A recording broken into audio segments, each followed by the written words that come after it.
नमस्कार मंडळी. आपण दरवर्षी एक सण हमखास 14 जानेवारीला साजरा करतो, तो म्हणजे मकर संक्रांत.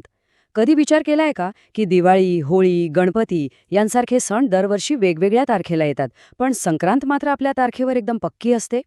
असं का बरं? चला तर मग आज आपण यामागचं विज्ञान अगदी सोप्या भाषेत समजून घेऊया.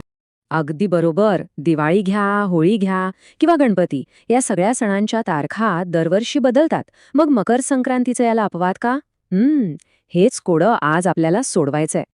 आणि गंमत म्हणजे या कोड्याची पहिली किल्ली आपल्या सणांच्या प्रकारातच लपलेली आहे. पाहूया कशी ते. तर बघा, आपले सण ना मुख्यत्वे दोन प्रकारचे असतात. एक आहे चांद्र सण, जे पूर्णपणे चंद्राच्या गणितावर चालतात. चंद्र आपलं एक चक्र साधारणपणे 29.5 दिवसात पूर्ण करतो. त्यामुळेच दिवाळी, होळीसारखे सण दरवर्षी थोडे पुढे मागे सरकतात. आणि दुसरा प्रकार आहे सौर सणांचा.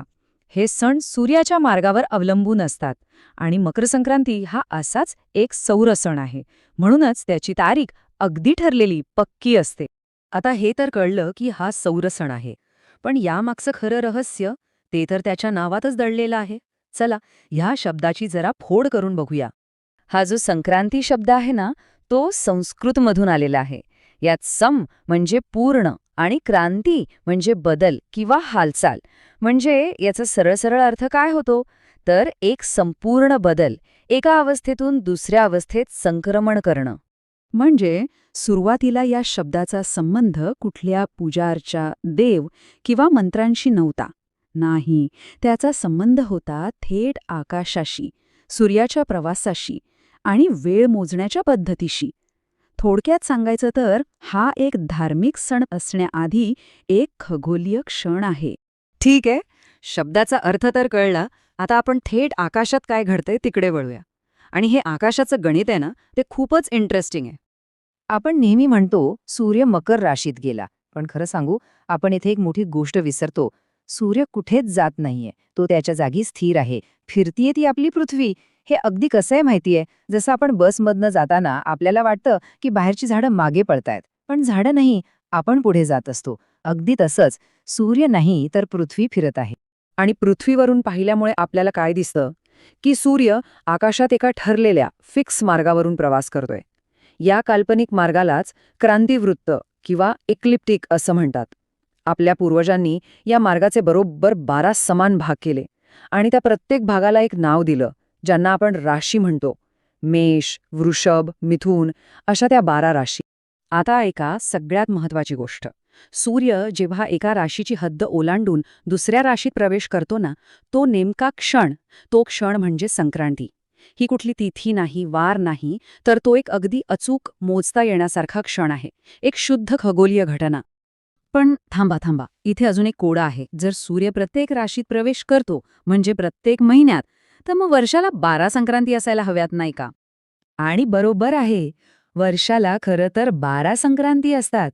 मग आपण कधी कर्क संक्रांती किंवा वृश्चिक संक्रांती साजरी का नाही करत? फक्त मकर राशीतला सूर्याचा प्रवेशच इतका खास, इतका महत्वाचा का मानला जातो? आणि याचं उत्तर अगदी सोपं पण खूपच महत्वाचं आहे. बाकीच्या 11 संक्रांतींमध्ये सूर्य फक्त आपलं स्थान बदलतो, म्हणजे जागा बदलतो. पण मकर संक्रांतीला सूर्य आपली दिशा बदलतो. हाच तो सगळ्यात मोठा फरक आहे. ही फक्त एक पोझिशन चेंज नाहीये, तर हा एक मोठा खगोलीय टर्निंग पॉइंट आहे. बघा, मकर संक्रांतीच्या आधी काय होतं? सूर्याचा प्रवास दक्षिणेकडे म्हणजे खालच्या दिशेने झुकलेला असतो. दिवस लहान असतात, रात्र मोठी आणि थंडी जास्त असते. पण मकर संक्रांतीच्या त्या क्षणापासून सूर्य उत्तर दिशेकडे वळतो. यालाच म्हणतात उत्तरायण. आणि याचा परिणाम काय? तर दिवस हळूहळू मोठे होऊ लागतात, प्रकाश वाढतो, उष्णता वाढते. हा निसर्गाचा एक प्रचंड मोठा वळणबिंदू आहे. आणि आपल्या पूर्वजांनी काय केलं? त्यांनी ह्या निव्वळ वैज्ञानिक घटनेला एका सुंदर उत्सवात बदललं. का? जेणेकरून हे महत्वाचं ज्ञान पिढ्यानपिढ्या आपल्यापर्यंत पोहोचत राहील. आणि म्हणूनच बघा, संपूर्ण भारतात हा दिवस वेगवेगळ्या नावांनी पण एकाच भावनेने साजरा केला जातो. महाराष्ट्रात आपण तिळगुळ वाटून नात्यातला गोडवा जपतो.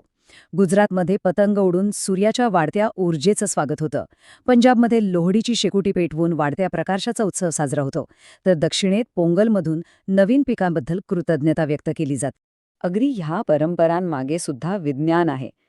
तीळ शरीराला उष्णता देतं आणि गूळ देतो ऊर्जा, जे थंडी संपताना आपल्या शरीराला आवश्यक असतं. आणि पतंग उडवण्याचं कारण?